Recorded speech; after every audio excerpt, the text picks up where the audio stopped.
ये कहानी है दो दोस्तों की जो कि एक छोटे से गांव में रहते थे। एक बार वो दोनों किसी काम से शहर गए और वापस अपने गांव लौट रहे थे। उनके गांव तक पहुंचने के लिए उनको एक घने जंगल से होकर के गुजरना था और जब वो उस जंगल से गुजर रहे थे तो एक दोस्त को प्यास लगी और वो पानी ढूंढने के लिए रास्ता भटक गए। थोड़ी ही देर बाद शाम हो गई और रात होने ही वाली थी। तो उन दोनों की नजर एक गुफा पे पड़ी जो कि पेड़ों से घिरी हुई थी चारों तरफ से। तो उन्होंने सोचा कि यही जगह ठीक है रात बिताने के लिए।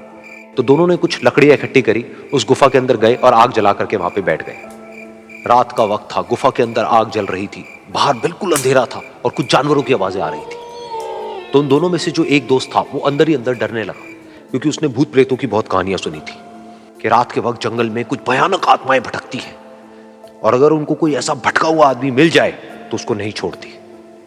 तो जब उसने भूत प्रेतों की बात अपने दोस्त से करी तो उसके दोस्त ने हंसते हुए उससे पूछा, क्या कभी तूने किसी भूत को देखा है? तो उसने कहा, नहीं मैंने तो नहीं देखा, लेकिन मेरे कुछ जान पहचान के लोग हैं जिन्होंने देखा है। तो उसके दोस्त ने उसको समझाने की बहुत कोशिश करी कि यार ऐसी सुनी सुनाई बातों पर विश्वास नहीं करते हैं, अब तू सो जा और मुझे भी सोने दे, मुझे नींद आ रही है। और इतना कह करके उसका दोस्त वहीं पर लेट गया और थोड़ी देर में सो गया। लेकिन वो जो अंदर से डरा हुआ था वो लेट तो गया, लेकिन उसको नींद नहीं आ रही थी। उसको लग रहा था कि शायद यहां पर कहीं कोई है जो छुप करके कहीं से उसको देख रहा है। उस आग की वजह से कुछ परछाइयां बन रही थी वहां पर पत्थरों पर, तो उन परछाइयों को देख करके भी वो डर रहा था। फिर कुछ घंटे तक ऐसे ही चलता रहा। फिर उसके बाद में क्योंकि वो थका हुआ था तो उसको नींद आ गई। लेकिन नींद आने के कुछ देर बाद ही उसको एक सपना आया।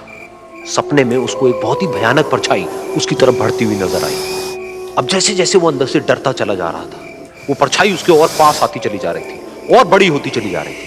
और उस परछाई में एक हाथ उसको नजर आया जिसके बड़े बड़े नाखून थे, और वो हाथ उसकी तरफ बढ़ता चला गया और उसके गले तक पहुंचने ही वाला था कि तभी वो डर करके एकदम से उठा। फिर उसने अपने दोस्त की तरफ देखा जो कि सो रहा था, उसको पकड़ करके जोर से उठाया। फिर उसने अपने दोस्त को बताया कि उसके साथ में क्या हुआ। तो उसका दोस्त फिर हंसने लगा। फिर उसके दोस्त ने उसको कहा, अब अगर दोबारा से तुझे वो परछाई दिखे तो तू वही कहियो जो मैं तुझे कह रहा हूं कहने के लिए, फिर देखते हैं वो परछाई तेरा क्या करती है। तुझे अपने अंदर ही अंदर बोलना है, मैं तुझसे नहीं डरता, सामने आ। तो उसके दोस्त ने वैसा ही किया।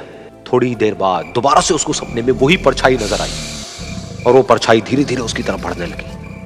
लेकिन इस बार वो उस परछाई से डरा नहीं, बल्कि अपनी पूरी हिम्मत जुटा करके उसने वही कहा, मैं तुझसे नहीं डरता, सामने आ। मैं तुझसे नहीं डरता, सामने आ।